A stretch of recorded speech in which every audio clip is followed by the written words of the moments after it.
Nathan for inviting us out in the Republican Historical, or Hispanic Community Center. I'm sorry, I always say historical because we work on preservation of Texas history.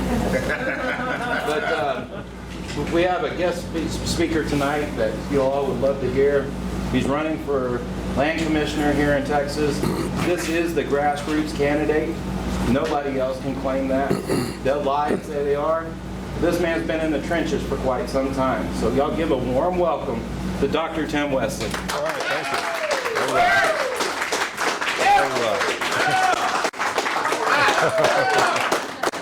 All right, awesome. Hello, Texans. All right, that's what it's about right there. I'm excited. We were having a brief conversation, Nathan, his wife, and I, just a moment ago about the crowd. And I said, you know, it's kind of like a 2 fish, 5 loaves of bread thing. And so we know that what Christ was able to do with that and feed the 5,000, it's one of those instances whereby we look, and when we think about grassroots, this is what it's about right here. I've gone into places when I was a pastor. I remember my church starting with one visitor on the first Sunday. And so that one visitor, as I was sharing with them, ended up going and bringing her family members in. And they began to multiply. And they began to be the foundation of the church that grew and grew. We eventually ended up with radio ministry in multiple states. But it started with that one person. And I remember when my radio ministry, when I got the offer for that to go to all 50 states, the gentleman who's the CEO of that radio organization says, hey, I heard you on air with 1100 a.m. in San Antonio. He says, what are you preaching to? About 2,000, 2,500? What do you have in there? I said, no, a lot lower than that. He says, what, you know, about 1,500? I said, keep going down. He said, 1,000? It's like, you got to go lower than that. He said, a few hundred. I said, go lower than that. So by the time we got well under 100, he said, no way. I said, yes way, because the people deserve the best. And so with grassroots patriots deserve the best as well. Why am I out here right now? As I was just sharing with one of the gentlemen here just a moment ago, when I started the beginning of this week, I found myself, my son as well, we traveled literally for several hours throughout the week, and I think now we've probably clocked collectively with myself at all the locations, well over 23, 24 hours of driving. I was in Mount Pleasant last night, which is kind of up there in northeast Texas. You don't just pass by Mount Pleasant, you go there, right? And so from there by 9 a.m. I'm back here at this event, another one tomorrow, and many events starting next week. And so why do I do this? As I was sharing with them, why do I do it? I want to share that with you first. Why am I running? Why am I trying to make sure that we can secure this seat for grassroots patriots here in the great state of Texas? Well, as I began to consider and ponder running for office, it was a long consideration. I was pondering for a while. I must tell you that I've run for Congress 3 times. I'm the 2-time Republican nominee for Congressional District 15, which runs from Guadalupe County, being the northernmost county, Live Oak County is going to be central, and Hidalgo County is going to be the southernmost. And so with that being said, my 3rd run was 2020. I fell short in that race. And I said, do I want to do this again? Because at this point, I was exhausted. You know, Nathan could understand, and anyone else that's run for public office, it's exhausting. It's mentally exhausting. It's physically exhausting. You know, it will stretch you thin. And so that was 8 counties. And here I am, this is 254 counties, the entire state. So why do I do it?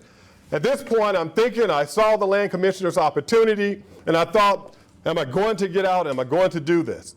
I had to do a lot of prayer because at this point, there was a lot taking place. November of last year, a couple of weeks before Thanksgiving, my older brother, he was pretty ill. We had just found out probably about 30 days before that, 30, 45 days, that he was diagnosed with cancer. And so in less than 60 days, he passed away. And he's the first of the 5 of us, of all 5, with me included, to pass away. And so here it is, I'm having to go as a minister, I'm having to go and officiate my brother's funeral. And so all this time I'm contemplating, do I run for office? So I'm in Louisiana, I'm officiating a funeral. And I was feeling so bad when I went to Louisiana, I couldn't drive there. And I always drive there, it's only 6 hours. I had to take a flight because I was just ill myself. Take the flight to Louisiana. I get back, and not long after that, lo and behold, COVID hits my entire family. So everyone in my household ended up with COVID. And so here we are on Thanksgiving. the people are showing up to do the infusion therapy. And so here we are, 3 people in white clothing, white jackets, a white van pushing IV poles towards our house and our home. And I know the neighbors are like, wow, what's going on over there?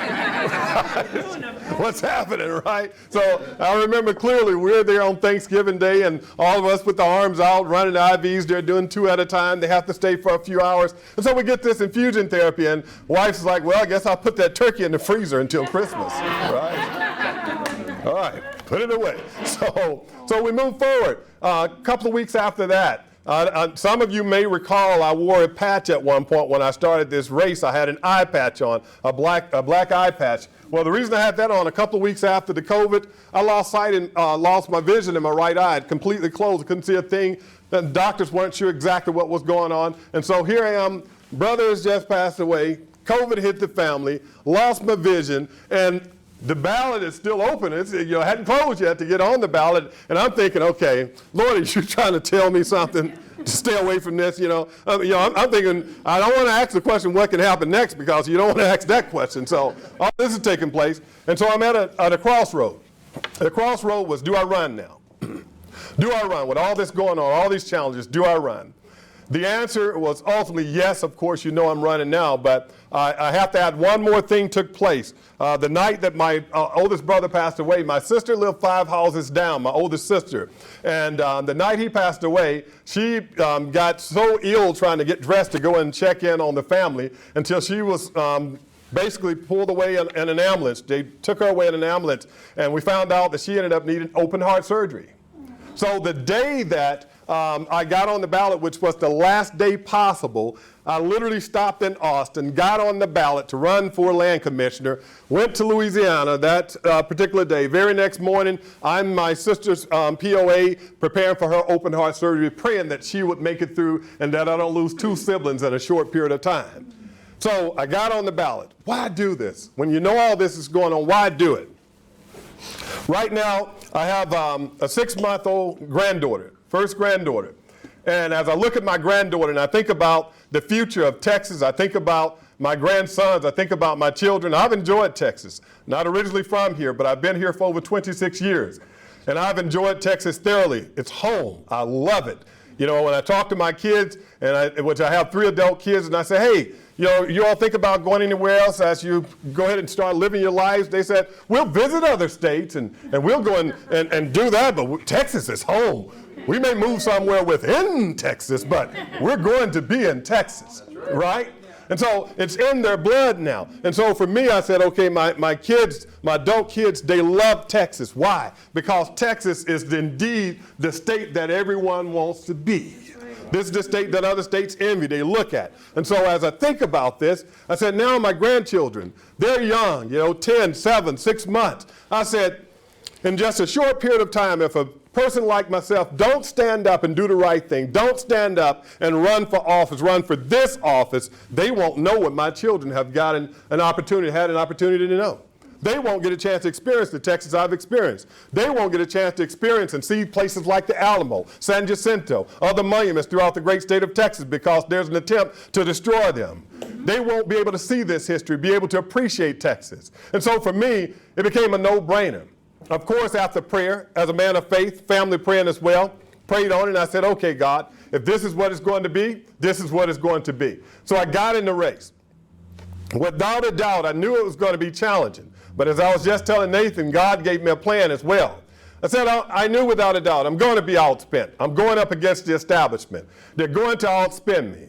But as I shared with a good friend of mine, a retired Navy SEAL, as I stopped by his place in Rockwall, and we went on to Mount Pleasant last night, I told him, I said, they can outspend me, but they're not going to outthink me, and they're not going to outwork me, and they're definitely not going to outplay me.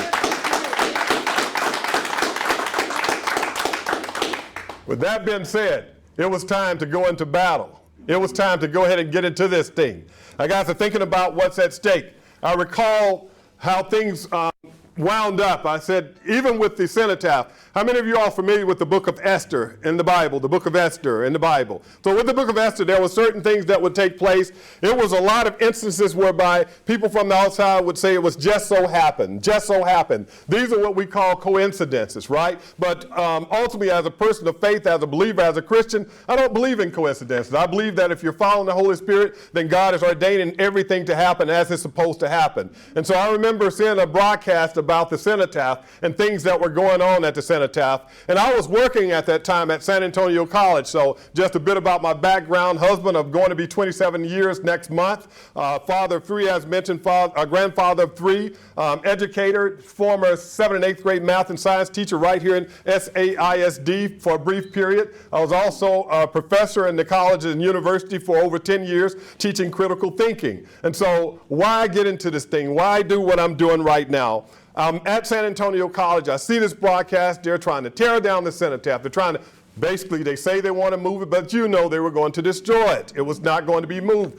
properly. So I'm at San Antonio College. I said, wow, it's lunchtime. I'm going to go around there and see what I can do because I want to be a part of this. So I go around, and lo and behold, no one's there at the cenotaph. And I reach out to a friend and says, hey, we're not at the cenotaph. We're here at another location. We're going to be testifying. Give me an address. I got the address after paying $15 for parking for about 10 minutes and realized they weren't there, right? Jump back in my vehicle. I go and do a dry run where the location is at. And I said, okay, here's the thing. If this location is not too far, because I'm a man of integrity. And because I have integrity, I said I can't skate out, even though I wouldn't have been missed at San Antonio College.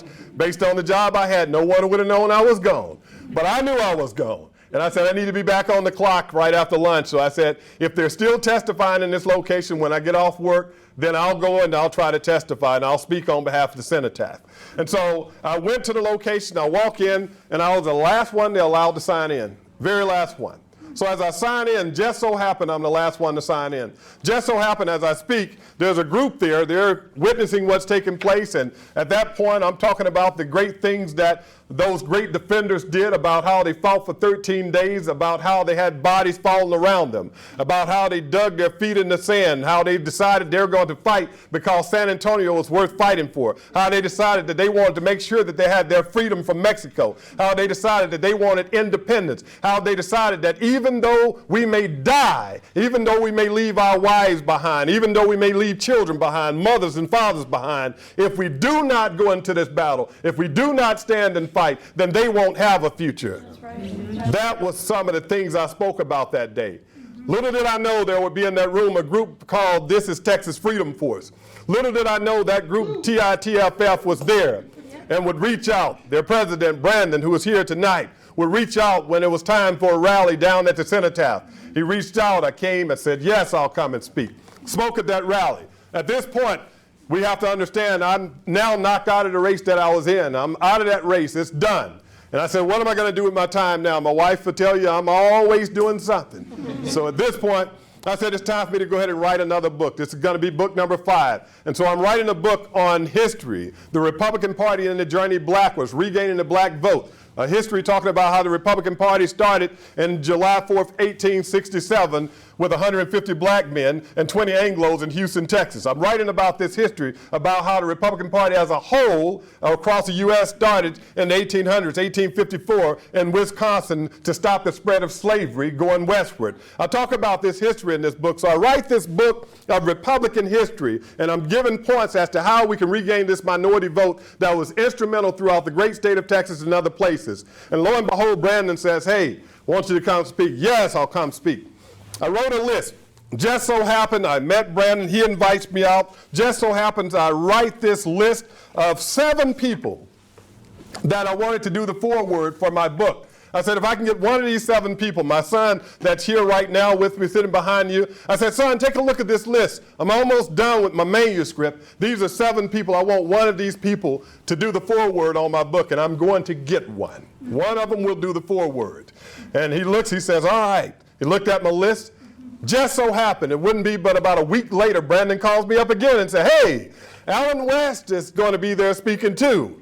It just so happened Alan West was on my list of 7. It just so happened I go down and I said, okay, Lord, how am I going to do this? I need him to do this forward. Just so happened I'd written a book called 21 Keys and Power Steps to Success. Just so happened God said, make one out to him when you talk to him.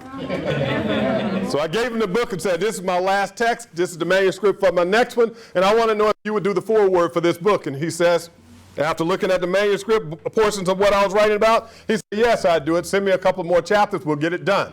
Just so happened, it wouldn't be long after that he made an announcement that he was going to be running for chair for the Republican Party of Texas.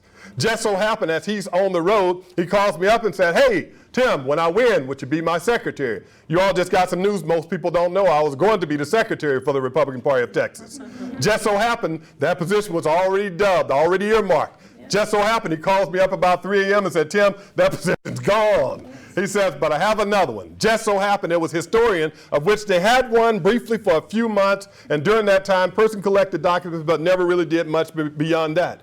Just so happened, I just written a book that he did the foreword on that was about Republican Party history. Are y'all following me? Yes, sir. Are y'all following me? So, none of this is happenstance. Just so happened, I want to tell the story because I hadn't always been a Republican. I was a Democrat, lifelong Democrat. Hadn't always been a Republican. I was a Democrat for years, for decades. Wasn't until about the time that Obama ran for president. Wasn't until that time. Even then, I was still a Democrat. I won't say I was voting straight ticket Democrat because I was still thinking and saying, okay, some of these people I like, some I don't. So I was already crossing the line. There was something I call the Holy Spirit that was leading me to cross the line. And just so happened that right off of the area I live in, Selma, Obama, when he was running for office, he went down right where the old Verizon amphitheater used to be. It's now a church over in Selma, city of Selma. He was there. I told my daughter, I said, let's go see him just in case he wins. He won. So we're watching his presidency, and it wasn't long into that presidency that as a senior pastor, as a Christian, I'm looking at my word, looking at the word of God. I'm watching what he's doing. I'm watching his policies that he's pushing. I'm watching his behavior, and I'm looking and saying, these things are not matching up. Something is wrong here. Something is wrong. Just so happened I had a Sunday school teacher who was definitely a strong, strong Republican. Just so happened that this strong Republican, we talked about politics in my church because everything was open on the table where I pastored, everything. So we talked politics before Sunday school. And he eventually introduced me to a video, my wife and I, and he says, hey, I want you to take a look at this video. It's called America in Black and White. Take a look at it tonight and tell me what you think about it when we come back together again. This video is by David Barton. Many of you may be familiar with David Barton. Just so happened we take that video home, America in Black and White. Wife and I watch it. By the time we finished watching it, we said, by all means, we are Republicans. Yeah! We're Republicans. The whole time? The whole time. We knew we were Republicans after watching that video. So we decided, just so happened, keep in mind, earmark that it was David Barton's video, America in Black and White. So keep that in mind. I'm going somewhere with that. So we get a chance to watch this video. We bring our adult children in, and my son, who's now an adult, he wasn't voting age then, the one that's here. So we bring our children in, we have them around in our room, and say, we need to talk to you all. We never talk politics. So we need to talk to you all about this. And we began to tell them, said, look, Mom and Dad, we're now getting involved in politics, and we just want to let you all know that we're Republicans. Their response to us was that, you are? We've been Republicans. They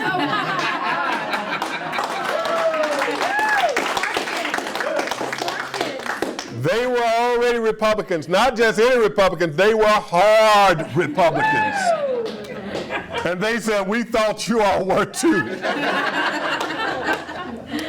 Just so happened there was a school that they went to. They both went to Judson High School. You all are familiar with Judson. Yes. There was a teacher that they both had at different times. That teacher was able to show them a list without seeing whether it was Democrat or Republicans. Choose what's of value to you. Each one of them realized before they could ever vote that they were hard Republicans, based on the fact we taught them and we raised them to understand and accept and appreciate Judeo-Christian constitutional conservative values. Never talk politics, but the foundation of what they had they were Republicans, and they already knew it, and they were voting Republican. And so we got aboard with them and didn't know it. And so, lo and behold, we fast forward. So I'm going to bridge the gap on these stories. We fast forward. I'm now the historian for the Republican Party of Texas. And I'm now traveling, and as I get ready to travel, rather, I get a call from Alan West. He's chairman at the time. He says, Dr. Tim, do you know David Barton? I says, I know of him. He says, you want to meet him? I think he'll be helpful for you as you start your journey as historian. I said, absolutely. How soon? He says, I'm going to reach out to him now, and you call him once I reach out to him today. I said, okay, that was a Saturday. Called David Barton, he answers, I was like, wow, this is David Barton, right? This is the guy whose video I watched. This is the guy that's probably responsible, God first, David Barton second, right? That made sure that my wife and I came to the Republican Party. It was a video about history, right? About history. That was a Saturday. By Monday, we were at Wall Builders with David Barton. Just so happened, his wife walks in, and we had a private tour. Just so happened when his wife walks in, she says, Timmy Westley, that's my government name, Timmy, so don't tell anyone. Edit the video. So you see Tim up there. So she walks in, she's like, why does that name sound familiar, Timmy? I said, well, you probably know the name Tim Westley. She says, that's what it is. You were running for Congress. I said, yes. She says, we've been praying for you. Here I am going to meet the gentleman who was partly responsible for us coming to the Republican Party. Little did I know, God had already placed me and my campaign on their hearts, and they were already praying for me while I was running for Congress. So we get a chance to meet them. We spent a few hours with them.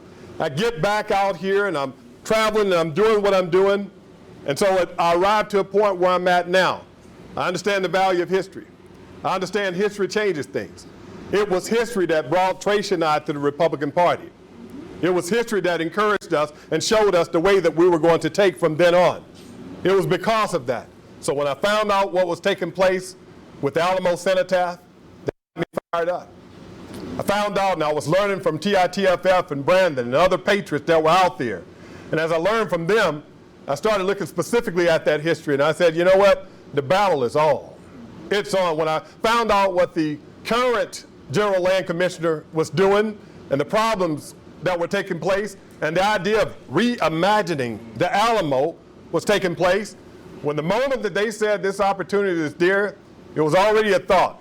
But through the power of prayer, I got in the race. I had a gentleman ask me on Monday. He says, with 8 of you in the race, he says, how do you feel being able to get through the group of 8 and be amongst the 2? Were you surprised? I looked him dead in his eyes. I said, no. He said, oh, come on, it was 8 of you. You know, there was so many undecided. It didn't surprise you? You were in the top 2? You didn't think? I said, no. I don't get in a race and run it to lose. That's right. I get in the race to run it to win. Yep. I don't get in the race without prayer. So we came with a plan. So here I am. I said I expected to do 2 things, 1 or 2 things. I either expected to win on March 1st or be in the runoff. We're right where we're expected to be. So why am I here? Why am I running? Why am I doing what I'm doing? One, as a former congressional candidate, I have toured the border. There are going to be some, well, one left in the race that may look and say, hey, talk about the border and things of that nature. I've been there. I've been with the agents down on our border. We have 1,254 miles of southern border. We have hundreds of thousands of acres that's under the coverage of the General Land Office. On that border, I was with Border Patrol agents. My wife and I, we toured with them. We've done more than 1 tour. We've sat with them during my campaign in 2015-16. I sat down with Border Patrol agents in the McAllen area. When I sat down with those agents, we did a round table. And I remember sitting with them and after doing a tour, and I said, let's just say I'm elected. What is one of the #1 needs that you have? Now keep in mind, the current congressman was walking distance, literally from here, probably to one of those buildings across the street, that close to him, and never came to visit. They said, you're the first candidate or elected personnel to ever come and visit us. You're the first one. They said we're changing diapers. They said that we're feeding babies. They said we're babysitting. We're in here more than we're out in the field. They said if we had one immediate need, We need people to process so we can get back out and do our jobs. I wrote that down. I said, how many would you say you need? They said across the sector or so, we're probably going to need at least 200 to do administration just to get started. I took that into note. I was knocked out of my race in November of 2016. December of 2016, I was writing proposed legislation, pushing it through my congressman to get them those 200 admin jobs. Not only was I pushing to get them those admin jobs, en route from the Rio Grande Valley, I was talking to my wife after a moment of prayer. I said, God said, make sure when I write this up, to make sure these jobs are not just any admin jobs, make sure that these jobs are going to be GS level jobs, government service, so that these spouses, as these husbands and or wives are moving to remote locations, they too can begin to build their retirement. They too can be employed. So we don't just want 200 jobs. We want it specific so they can grow in income and retirement as well. By the time this was detailed, went to this congressman, sat on it for a little while, but eventually moved. Right now, I can tell you that those 200 jobs, they're done. Those agents have those 200 admin jobs and a $10 million appropriations bill. That was done after I fell short in the first race. Why do I bring that up? Because people talk about securing the border. I'm telling you what I've done. And this is after I fell short in my race. I'm committed to working. I'm committed to fighting. I'm committed to the grassroots. I'm committed to patriots. I'm committed to Texas, win, lose, or no draw.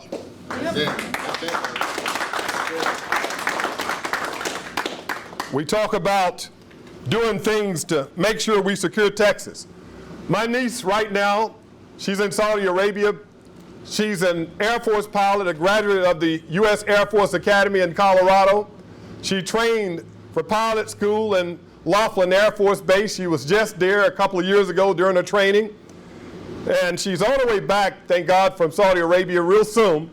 But we went to visit her on more than one occasion. And I knew with Laughlin Air Force Base in Del Rio, of which we were there this week as well, we were in Del Rio for an event. It was great to see our Air Force Base there. It's great to see our airmen being trained there, these officers being trained there. One of 3 locations we train our pilots. But what's not great is the fact that China has bought up land in the vicinity of that Air Force Base. There's no way possible that China should have been able to buy land in the great state of Texas, period, let alone near one of our training facilities. That was because someone was sleeping on the job with the General Land Office. When I'm elected, it's going to be a wake-up call. It's going to be a wake-up call.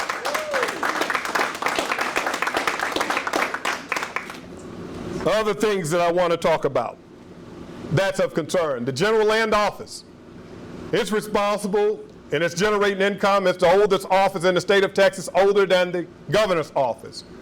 From its inception, one of the things that happened, as land was being sold and leased, the funds that were generated, a portion was designated to go towards the school fund for our public schools. Right now, it's called the Permanent School Fund. It's now up well over $50 billion. That's one of the major things that's going to be overseen by the General Land Office, because as the next commissioner, I have a seat at the table to talk about what takes place. That money, as a former educator, I'm quite familiar with Texas Education Agency. A portion of that money is going towards TEA. A portion of that money, after going to TEA, is filtered down to the school districts. But part of the problem I have is that there is something called critical race theory being taught in our schools. As a former critical thinking professor, I want to make sure that critical race theory is outlawed. You want a dime from the General Land Office? Stop teaching it. They're going to be put on notice, not when I get to office, they're put on notice right now. Yes, right now. Right now. The storm is coming. It is coming. I want to make sure that we lower our gas prices well. How many of y'all enjoying the pumps right now, enjoying what's taking place? No. I went to Mount Pleasant just last night. I was telling my son, I said, I topped $230 in less than 24 hours in fuel. And I'm not using premium in my old Chevy. I'm using regular unleaded. $230. I said, I just took this trip a month ago. It was far less than that. What does the General Land Office have to do with this? We have 13 million acres of public land, 13 million acres of public land that's managed by the General Land Office. On that public land, we have the Permian Basin over in West Texas. We have an ample amount of oil, gas, and natural resources there. I want to make sure that we increase the amount of exploration taking place on public lands. As we increase the amount of exploration taking place on public lands, increase those contracts, then by all means, it's going to have an effect on Texas leading when it comes to energy independence.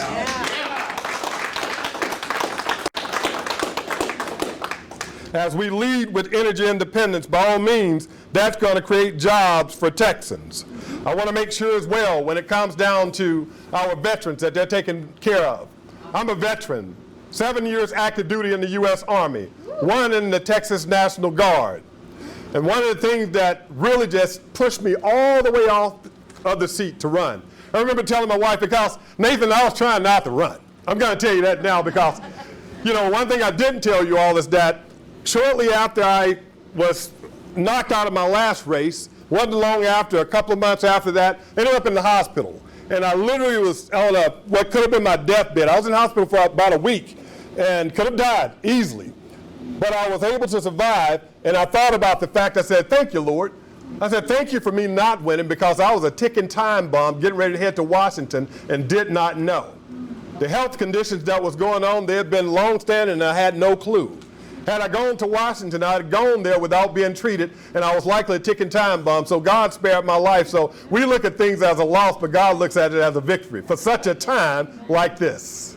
So I'm here now. And I looked and I said, okay, we're going to look at this thing, and we're going to look at our veterans, and we're going to make sure they're taken care of. That's one of the reasons I got into the U.S. congressional race, to take care of our veterans, make sure that we're saving those over 100 babies that were being killed every hour due to abortion. And so when we look at our veterans now, we have 6 veteran cemeteries, state cemeteries, that the Texas Land Commissioner's Office oversees. We have 9 veteran homes that we assist our veterans with. We have 1.4 million veterans in the great state of Texas, and growing. Yet, as I told my wife, I said, babe, I said, certain things will have to happen for me to run. I said, one, I need to get down to this particular weight, because I won't give you that weight number, but I said, I need to get to this magic number. I said, unless I get there, because Nathan, you can probably attest to this, right, that the campaign trail is unhealthy. There are not a lot of places you can eat that you can just sit down and eat. And then if you're on the move like I am, you're grabbing fast food, you're going, and next thing you know, 1 pound leads to 2, 2 to 3, 3 to 4. And so I said, I need to lose so much weight so that I'll be campaign weight ready. And I remember telling my wife that, and I forgot about it. So one day, as I'm getting on the scale like I normally do before I run through the week, I get on the scale and I see that number. It was exact. It wasn't an ounce over. It was done, boom, boom, boom, boom, point. I was like, oh my goodness. So I called my wife and I say, hey babe, you remember that number I told you I need to be at that I have to hit to run for office? She said, yeah. I said, it's there to the 0. But I said, but that's still not enough. I said, it has to be more. So I'm there, and I go on the computer, and I just go onto Facebook, and I put in General Land Office. Just do a search. As I do a search, an article pops up that was only a couple of days old. Article states, General Land Office Commissioner, or one of the high-up officials in the General Land Office, basically said that veteran cemeteries, and I'm putting it in layman's terms, I'm paraphrasing it, veteran cemeteries are a waste of money. Oh, no, no, sir. Basically, there's no return on investment for these cemeteries. There was a veterans organization that was so upset about it, the gentleman that was leading that says, I'm done. He said, well, this guy's no longer going to be in charge of that. This veteran organization said, it's not just him, it's the culture at the GLO. This is the culture towards veterans. I told my wife, I said, that's it. I read that article, that was December 10th. I remember the day because that's my brother that passed away, that's his birthday. That's also my mother's birthday. That's the day she passed away as well. So I remember reading the article on that day, and I said, all these things have aligned. I said, that's it. I said, I'm getting on the ballot on this last day coming up. I'm getting on the ballot. and I'm going to run. Eye patch and all. I'm going to run. You know, just sidebar, people say, are you trying to be like the guy? No. No. No. No. Don't even say it. No. So as I look and say, why am I still on this trail? Why am I running? Because I want to point out to you a couple more things. And that's when we look at our veterans, we have to do more for our veterans than what's taking place for illegal immigrants. Yep, that's right. When our veterans are not being taken care of, but illegal immigrants are being taken care of. Exactly, yep. Ridiculous. When the death rate due to COVID is 2 times higher in our veteran homes in the state of Texas than outside of the veteran homes, then we have a problem. Houston, we have a problem. Not on my watch. Not on my watch. When I think about the fact that when I was in Del Rio, I was on a panel with other candidates, and they said that illegal immigrants are being dropped off in our city by the thousands. And they're getting a manila envelope, and in that manila envelope, they're having things such as instructions on what to do. Gift cards, i.e. debit cards, money. Yet, you tell me that veteran cemeteries are a waste of money and don't have a return on investment? Yet our veterans in our veteran homes and non-veteran homes are dying at twice the rate as other people? I couldn't accept that. As the next General Land Office commissioner, I can guarantee you one thing, that culture is going to change. Yep. For all those that are working there now, they're now put on notice. That's right, yep. It will change. It will change. Finally, going full circle. Why am I here? Why am I running? Because as I think about where it all started, it started right there at that Alamo. It started right there at that cenotaph. It started as I went from one rally to the next. It started as I told the story that resonated with me. Why am I running? Because all it's going to take is one person like me that's going to think like those defenders. We had roughly less than 200 defenders that even as General Sam Houston sent word to go ahead and collect our men, collect our weapons, and go ahead and leave San Antonio. That didn't happen because the gentleman carrying that word decided San Antonio at this time was worth fighting for. Right. San Antonio was worth taking a stand for. And so those defenders decided, under the guidance of about a 26-year-old lieutenant colonel by the name of Lieutenant Colonel Travis, under his guidance, they decided we're going to stay, we're going to stand, we're going to dig in, and we're going to fight. Yep. We may be outnumbered, but we're going to fight. We may be the minority compared to Santa Anna and his Mexican army, but we're going to dig in because if we don't, this place that we love, our families will never be able to truly enjoy it. Our children will never be able to truly enjoy it. We know that we're making a great sacrifice, and we know that we got an order from the general, but we're here, we're boots on the ground. If grassroots was a word back then, they would have been called grassroots at that time. They would have been called patriots at that time. They dug in. Those people were you and I. We're a reflection of who they were because we're outnumbered. We're going up against the establishment. Yep. Sure am. We're outmanned. Yep. But you can't out-hard us.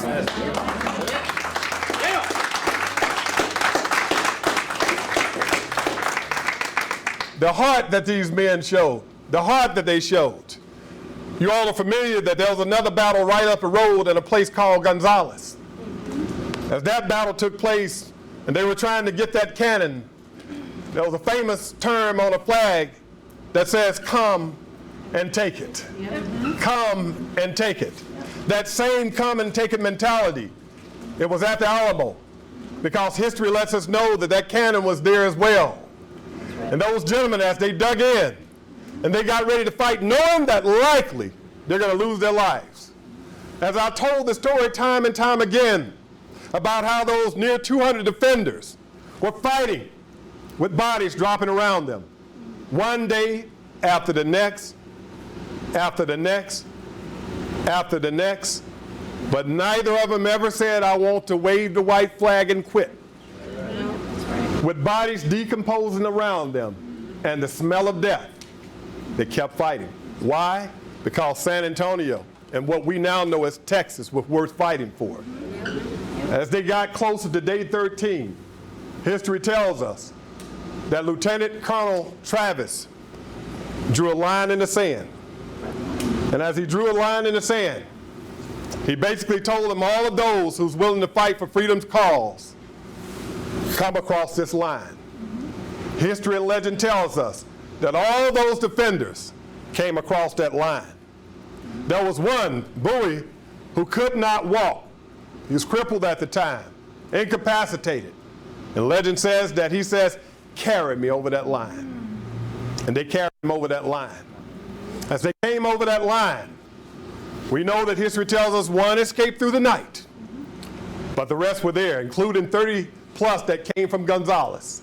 They were there, and they went into battle, and they saw Santa Ana with backup reinforcement, and his men coming. And they were coming with a red flag. The red flag signified that not one person will survive. Not one person will live. Everyone must die. These men knew this is the end of the road. But San Antonio and what we now know as Texas is worth fighting for. They dug in. They fought. They retreated a little bit further. Cannon shoots through. Whoever didn't die, Santa Ana and his men drug them out. They tortured them. They killed them. They burned them on what we now know as the Alamo footprint. But you want to reimagine it? You want to reimagine a place that is basically the heart of Texas? These men lost their lives. But after they lose their lives, one would say, well, they obviously lost because all of them died. They didn't lose. And the reason they didn't lose, they had heart to fight. Grassroots patriots, no matter what happens, we never lose because we have hearts to fight. Word spread throughout Texas. And as word spread throughout Texas, what happened to those defenders of the Alamo? The Army of Texas grew. And in a place called San Jacinto, General Sam Houston getting ready to go up against Santa Ana and his men, as they're getting ready to not march into battle, but run into battle.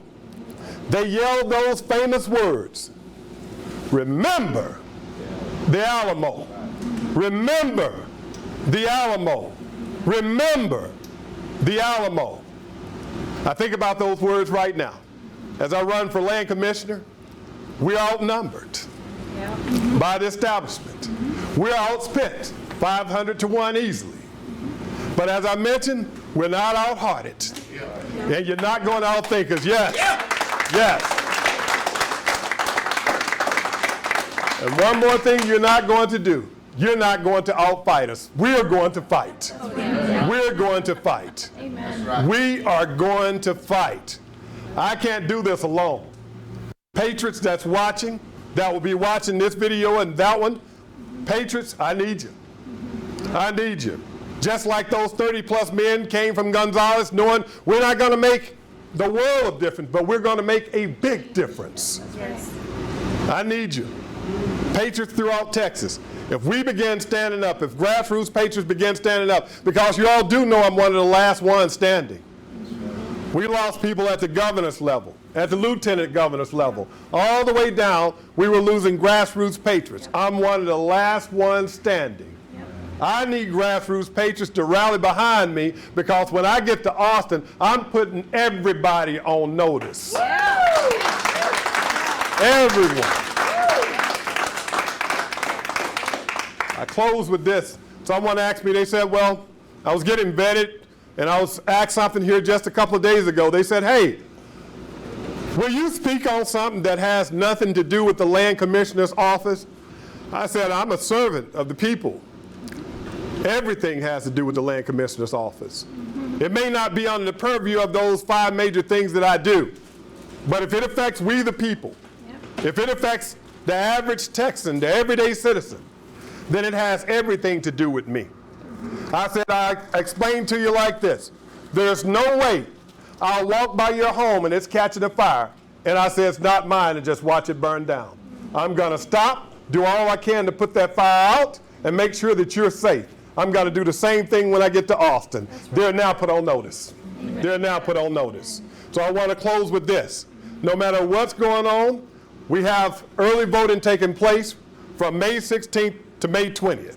We have Election Day on May 24th. I'm asking you all to share information about this campaign. If you see something that's posted on social media, repost it. If you run across people, share the information. If you hadn't signed up for a newsletter from us, go to Texans4Tim.com, sign up for the newsletter. When you get the newsletter, do what one of my friends did. He sent it out to 47 of his contacts. One person reached 47 people. If you do things like that, guess what's going to happen on May 24th? We're going to be excited because on May 25th, I'm going to be saying, Patriots, we did it. Yeah. We did it. Yeah. We did it. So as you leave, remember, Texas is worth fighting for. Say it with me. Texas is worth fighting for. May God bless you. May He bless the great state of Texas and the United States of America. I'm Dr. Tim Westley. Thank you. Thank you.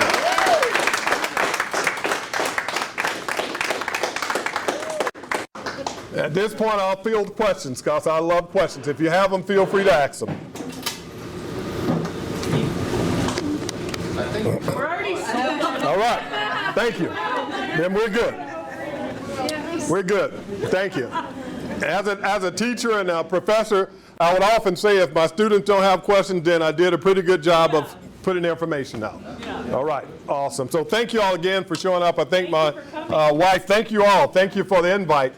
This is what it's about. So Small, if everybody told 10, 20 people yes. they know, that's a lot. Yes. And it will spread. I want y'all to think about this. We were, like I said, we were outspent 500 to 1. Our campaign got on the last day that we can possibly get on, which means 7 other candidates were already campaigning. We got on at this last moment. Yet and still, we did quite a bit to make up the ground. It was because of patriots like you all.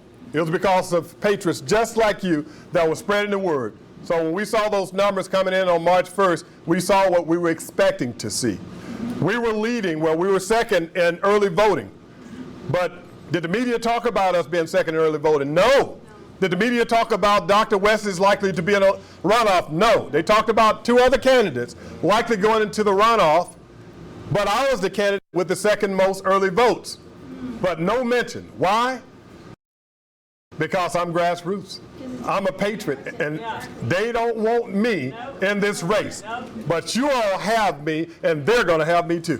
Yes. Yes, so thank you all. Yes, yes. Thank you. All right. You're welcome. You're welcome. Yes, ma'am. When will you be back in San Antonio? Whenever I get another invite, as long as it's something, as the invites are coming, as long as it's not going to be in conflict with anything on our calendar. I know we have some live feed possibly going there. So what I tell people, if you want us out, go to my website, Texans4Tim.com, look at the events calendar. And this young lady here from Guadalupe County, she can attest, she did it. She did the same thing. And just keep asking, and tell them be patient. It may take a little while before we get to you because we're literally fielding multiple requests per day. And keep in mind, it's 254 counties. I'm covering the entire state. And so we're having conflicts. Like, for instance, on my birthday, April 19th, we got about 4 requests. And I'm traveling to one, which was the first one that requested. So count it first come, first serve. I don't care if it's a larger entity that acts. If this group and there was someone else that had 2,000 people said, we want you on this night. Wherever I'm committed to first, that's where I'm at because of integrity. And so with that being said, if you see something going on, if you know anyone want to put together an event here, we live right outside of San Antonio in Selma, so this is my backyard. And so I love to come to places in town because I can sleep in my bed at night. Yes. Yes, ma'am. When you first, because we know you're getting into your position, we know you're going to win. So when you do win, what are the first couple of things that you really want to tackle? What are the things that you have on take on? Like, and What? I apologize if I missed it. What are the things that you want to come in and just immediately start hitting it? Yes, one of the first things I want to do is put a moratorium on any sale of our lands to China. I want to stop that. I want to go ahead and just put a pause to that. Yes, indeed, I want to put a pause to that. What's that again? It's an eminent domain. Yes.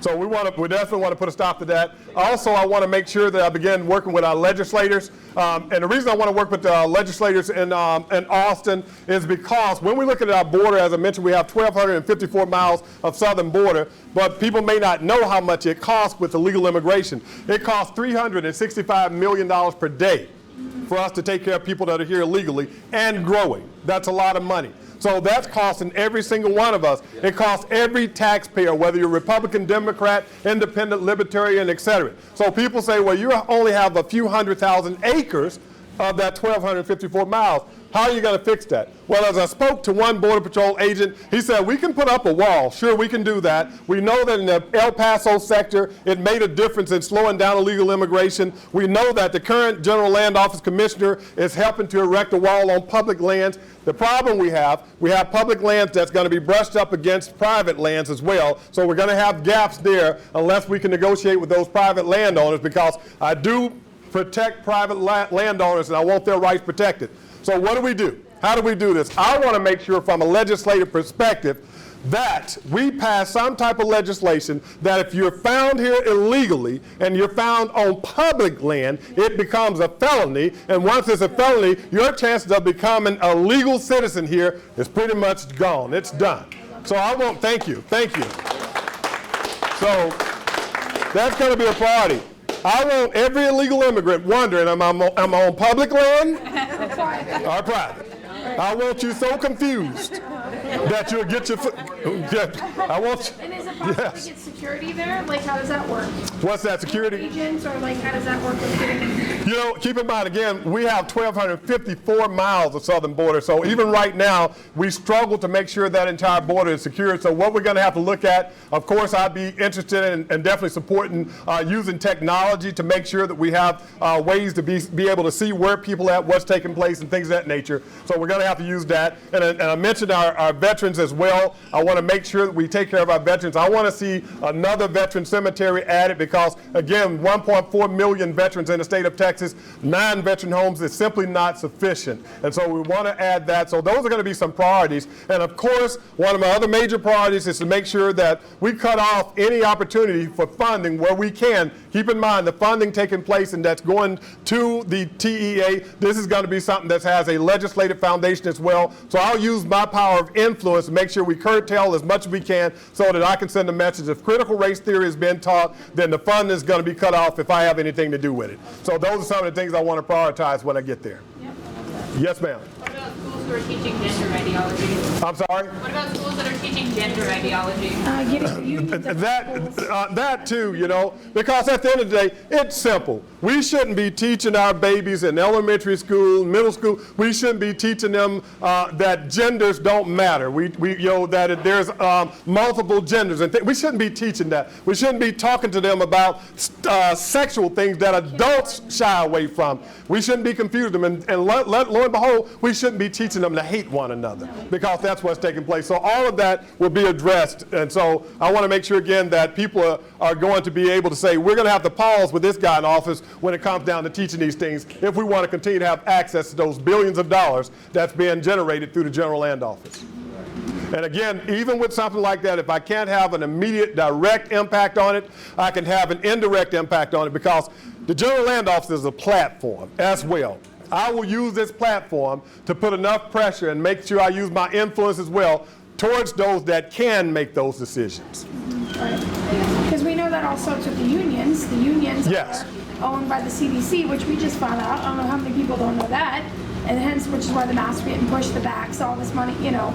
So I feel like if you can get the unions out of the schools, that's where you can start hitting them hard. Yes, and even with that, it may not be. care of the critical race, some of the teachings and, Yes. yeah. Good point. And those things, again, when I told people in Conroe, I said, even if it's not something that's directly associated with this particular job, I'm still going to use the platform because I have a voice. I'm able to call press conferences, et cetera. I'm able to talk with people and try to get them to do the right thing behind closed doors. And when they don't do the right thing behind closed doors, I can bring certain things public to put pressure on them because I'm not worried about the next election. I'm concerned about the right now and making sure I take care of we the people while I have a chance while I'm elected. Yes, ma'am. And do you feel like I'm pretty sure in that office you'll have a lot of control or say so on our energy kind of independence here? Yes. So we have our own oil resources. Yes. Can't we, utilize that? Yes, we can. And so what I like to see done, as mentioned, I want to make sure, again, we have 13 million acres of public land. I want to make sure that when it comes down to our energy producers, that they have more access to those public lands, that we can increase the amount of contracts that we have available for them. As they do that, then the potential for increase is there. But as far as going to a point where we say we're going to ramp it up, I would be able to use my voice and the platform to speak on those things, to pressure those who can make those decisions. Yes, sir. How do you feel about nuclear power? I hadn't really thought about it in detail, so that's something I'd have to do a little more research on and consultation. In talking with some of the Border Patrol agents, I was out in Austin for a professional bull rider association thing, and they were having a recruiting thing out there. One of the biggest, they talked to me on the side, is that a lot of these guys are unarmed. The Border Patrol agents are. Now they looked at state troopers and so forth. These guys were armed, but for some reason they weren't being armed. Yes. I don't know if you know about that. Well, I didn't know they were unarmed. What I do know, they were underarmed, and what I mean by that, the cartel on the other side of the border, they have better weaponry and things of that nature than our Border Patrol agents. They have more advanced weapons than our Border Patrol agents. And so again, that is going to be a federal legislative agenda item because that's who's going to be supplying our Border Patrol agents with the things that they need. Can I do something about that? I can still use this platform. And again, having gone to the border, having toured the border, having connected with our agents, I'm still going to use my voice. People think that this is just Austin, but guess what? I'm going to be bold enough to travel to D.C. as well and testify right there on that Capitol. If it's going to help Texans, I'm going to go there and speak as well, and that's including helping our Border Patrol agents because if they're not armed properly, that's going to affect Texas because of that 1,254 miles. If it affects Texas, it affects me as the next land commissioner. If it affects me, it affects you, and I won't have it on my watch, so I'll at least speak on it and do what I can. And piggybacking off of that somewhat is we look at the attack on them, especially with this last thing with the Border Patrol where, the guys were rounding them up and they said they were whipping. Yes. They're constantly being attacked and they have to really walk on eggshells because, they get attacked at every level from the Democratic side. Yes. What are we doing to really step up and protect them, to let them know that we have their back? A lot of these guys are tired of it. We use our voice. And what I mean by using our voice, November of 2016, I was still an average citizen. I was a former candidate by that point because I fell short in the race. But December of 2016, I knew what I can do to help them, and I did. I started to write. I started to ask for things from my congressman, and it took a couple years, but they got 200 new jobs. And again, that $10 million appropriations bill, I was able to do something without stepping foot in Washington that most congressmen hadn't been able to do since they've been in Washington. So we speak, we use the platform we have, we use the voice we have, the resource we have. On my Facebook page, I put out information. I told people about the Border Patrol. I talked to them about how they're heroes. They're not villains, they're heroes. I talked to people about how we should support them, how we should be able to commend them for their efforts. I talked to them about how their families are stressed out, how their children are sometimes getting taught in these schools that are not up to par, how their spouses are not able to work and find employment in these places. And I talked to them about this, and so what do? We know that we also have attrition rate taking place with our Border Patrol agents because they're going to other organizations that are giving them overtime, that are doing things like this. And so what do? As a citizen, I began to put the word out. I began to write people in Washington. I began to talk to grassroots people like yourself, share this information. So again, if we see something, say something, and we do something as well, no matter what. And if all grassroots patriots start doing that, all of a sudden we start seeing a change. Because if we start putting pressure on just one congressman, just one, if we target one and say, let's target that congressman in this particular district, and we're going to make sure this congressman, he or she knows your time is limited if you don't go to Washington and get this thing moving. That's how we do it. Yes, sir. Would you be able to make Texas public land a sanctuary state, basically, for Second Amendment? I'd like to see that, but that's going to be something that would be beautiful. That's going to be something on the legislative side. But again, as I've been mentioning, I can use the platform and let them know that I support Second Amendment rights fully. And so, yeah, that would be something be great. But yes, but that'll be more on the legislative side than the executive. Yes. Anyone else? You know what? It's not really about the land commissioner, but just maybe a general question: you're not? Are you for or against the vaccine? Is that like something you? I ain't been shot. Okay.